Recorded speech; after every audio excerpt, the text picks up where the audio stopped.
Jinnah Vision of Pakistan. Jinnah Vision of Pakistan. Muhammad Ali Jinnah President Address to the Constituent Assembly of Pakistan on August 11, 1947. Quaid-e-Azam Muhammad Ali Jinnah delivered his famous speech before the Constituent Assembly of the newly established state of Pakistan. In his address, he gave vent to his vision of Pakistan.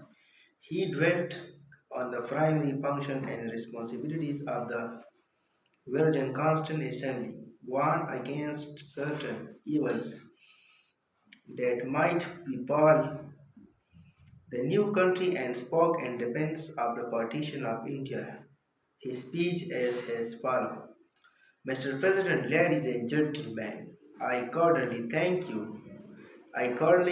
you with the most sincerely for the honor you have conferred upon me, the greatest honor that is possible to refer, by electing me as the first president.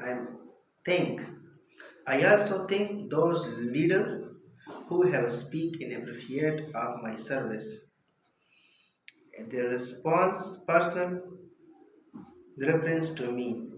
I sincerely hope that you have support and your cooperation. We shall make his Constituent Assembly as example to the world. The Constituent Assembly has got two main functions to perform. The first is the very honor and responsible task of framing the future constitution of Pakistan, and the second of functioning as a fault complex sovereign body to the federal legislature of Pakistan. We have to the best we can at adopting a provincial constitution for the federal legislature of Pakistan.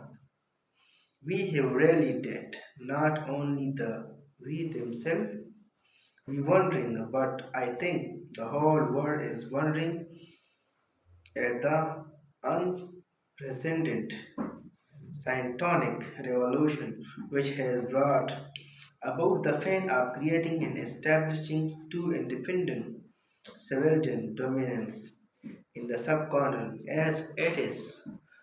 Muhammad Ali Jinnah, Qaid-e-Azam Muhammad Ali Jinnah, the second thing that occurred to me is that one of the biggest sources from which India is suffering. I do not say the other countries are free from it, but I think our condition is much worse.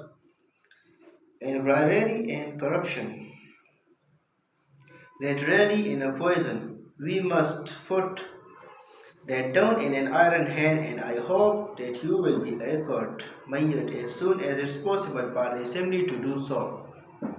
The next thing that strikes me is this. Here again is the legacy which has been passed on to us, along with many things, God, good and bad.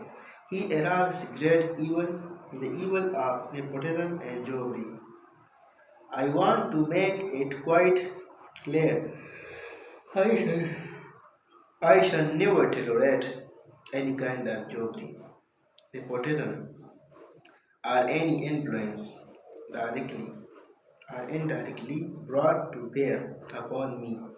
Whenever I will find that such a practice in a book is containing anywhere, low or high, I shall certainly not countenance it. I know there are people who do not quite agree with the division of India and the partition of the Punjab and Bengal. Much has been said against it, but now that it has been accepted, it is the duty of everyone of, of us to loyalty abide by it and honorable. Act according to the agreement, which is no final and binding on all, but unpredicted.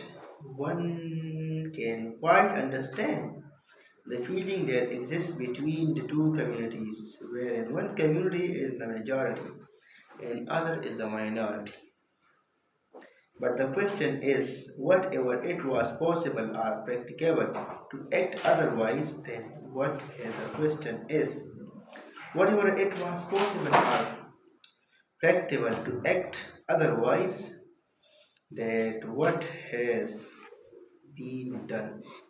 A division has to take place on other side Hindustan and Pakistan.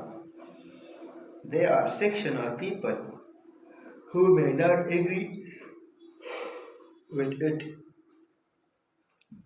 who may not like it, but in my judgment, there is no other solution. I am sure the future history will regard it an idea of united idea, an idea of united India would never have worked in engagement. It would have led us traffic disaster. Maybe that view is correct, maybe it are not. The remain to send all the sub in the division. It was impossible to avoid the question of minority being dealing with one first function in an assembly.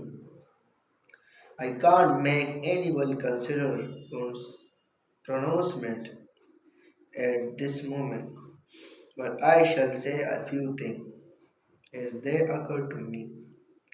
The first and the foremost thing that I would like to emphasize is that remember that you are more a sovereign legislative body.